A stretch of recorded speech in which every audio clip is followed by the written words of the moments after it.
Shalom. All praises to Yahawah, bahasham, Yahawashi. Double honors to the elders and apostles that rule well.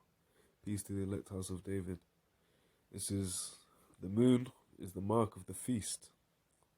So Genesis chapter 1, verse 14 and 15. And God said, Let there be lights in the firmament of the heaven, to divide the day from the night, and let them be for signs and for seasons, and for days and for years. And let them be for lights in the firmament of the heaven, to give light upon the earth. And it was so. So, you have the lights in the firmament to divide day from night. What two lights? It goes on, it says, and God made two great lights, the greater light to rule the day, and the lesser light to rule the night. He made the stars also. And that reminds me of Psalm 136.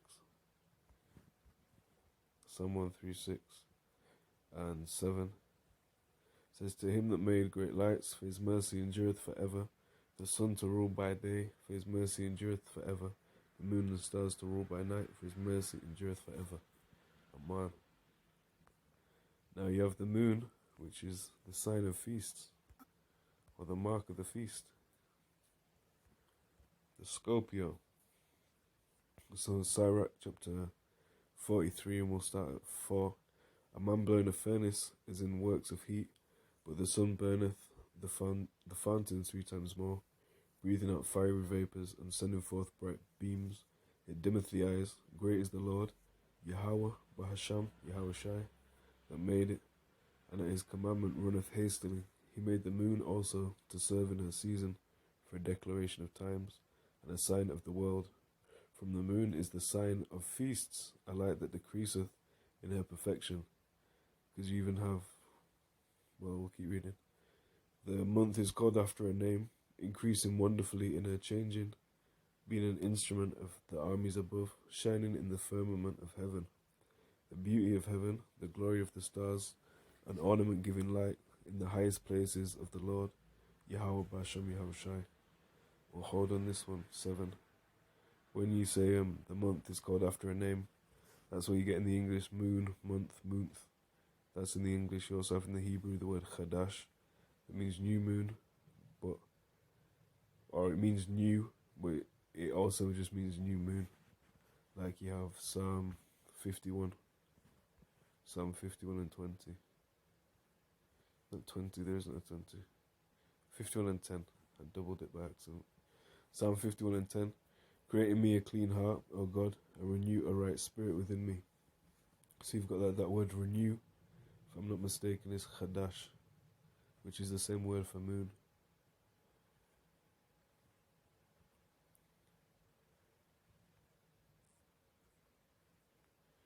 So Sirach 43 and 7. From the moon is the sign of feasts, a light that decreaseth in her perfection. So this is really talking about, or it can be applied to, this is what I'm bringing it out in the context of, a lunar Sabbath, because if the moon is the sign of the feast, then that would mean that the feast would have to start in the evening. And also this Leviticus chapter 23, and the Lord Yahawah, bahasham, Yahawashi, spake unto Moses, saying, Speak unto the children of Israel, and say unto them concerning the feasts of the Lord, Yahawah, bahasham, Yahawashi, which ye shall proclaim to be my holy convocations. Even these are my feasts. 6 days shall work be done, but the 7th day is the Sabbath of rest and holy convocation. Ye shall do no work therein. It is the Sabbath of the Lord Yahawah, bahasham, Yahawashi, in all your dwellings. So how do we know what the 7th day is? Because it doesn't necessarily, it says 6 days shall work be done, but the 7th day. It doesn't necessarily say every 7 days.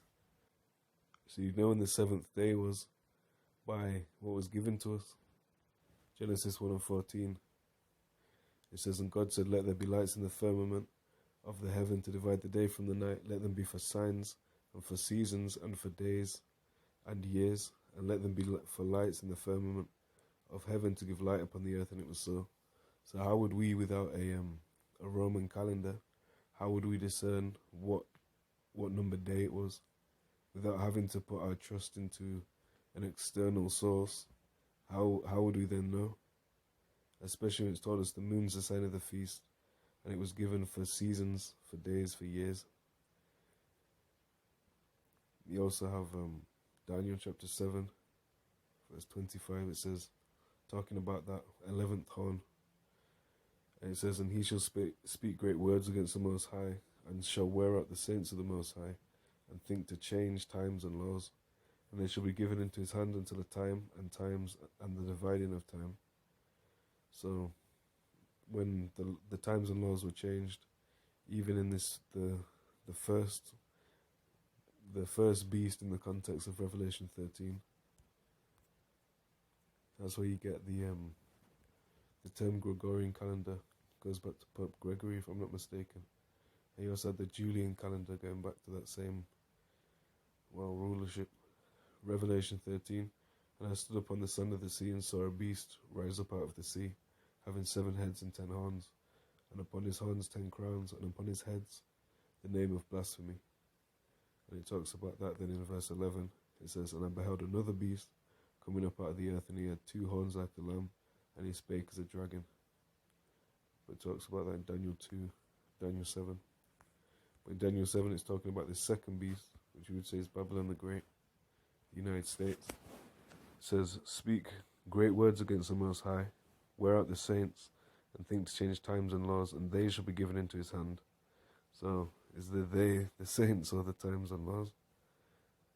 But the times and laws was sought to be changed. They sought to be changed because they were in the seclorum, in the world.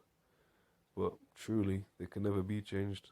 There's like the laws of nature, even Yahawah, bahasham, Yahawashi's laws, cannot be changed. Nor can his times, but it can be made to appear as such.